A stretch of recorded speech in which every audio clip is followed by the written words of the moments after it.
السلام علیکم ناظرین، میں ہوں ریحان نصیر اور آپ دیکھ رہے ہیں ہمارا یوٹیوب چینل حقیقت جانو۔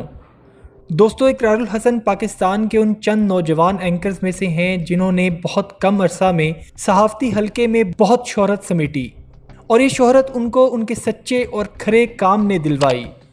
گورنمنٹ کالج لاہور اور پھر پنجاب یونیورسٹی سے فارغ التحصیل یہ نوجوان اپنی نڈر صحافت اور پاکستان کے لیے کچھ اچھا کرنے کی جستجو لیے آج بھی پورے جذبے کے ساتھ کام کر رہے ہیں۔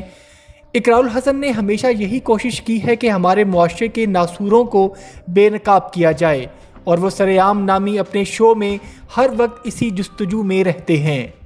ابھی تک انہوں نے جن جن پاکستانی مسائل کو بے نقاب کیا ہے ان پر آج تک کسی اینکر نے تو کیا، حکومت نے بھی ہاتھ نہیں ڈالا، چاہے وہ کسی لڑکی کی عصمت گری سے بچانا ہو یا پھر حکومتی نااہلیوں کو بے نقاب کرنا ہو۔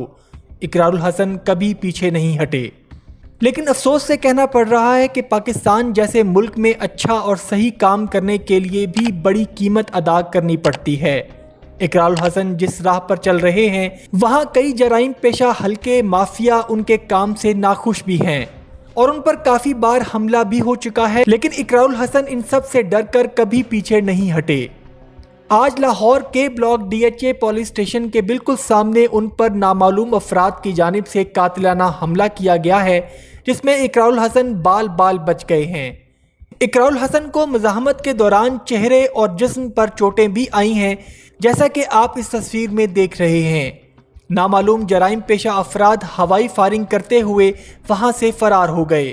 حملہ آور کون تھے اور وہ کیا چاہتے تھے، اس کا ابھی فی الوقت معلوم نہیں ہو سکا ہے۔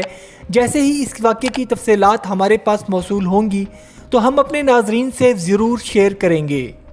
ہماری وزیر اعلیٰ پنجاب عثمان بزدار صاحب سے پرزور اپیل ہے کہ اس واقعے کا فوری نوٹس لیں اور حملہ آوروں کا جلد سے جلد سراغ لگا کر ان کو سخت سے سخت سزا دی جائے۔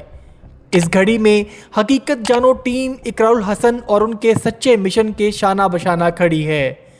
اپنا اور اپنے گھر والوں کا بہت سا خیال رکھیے گا۔ وما علینا الا البلاغ المبین۔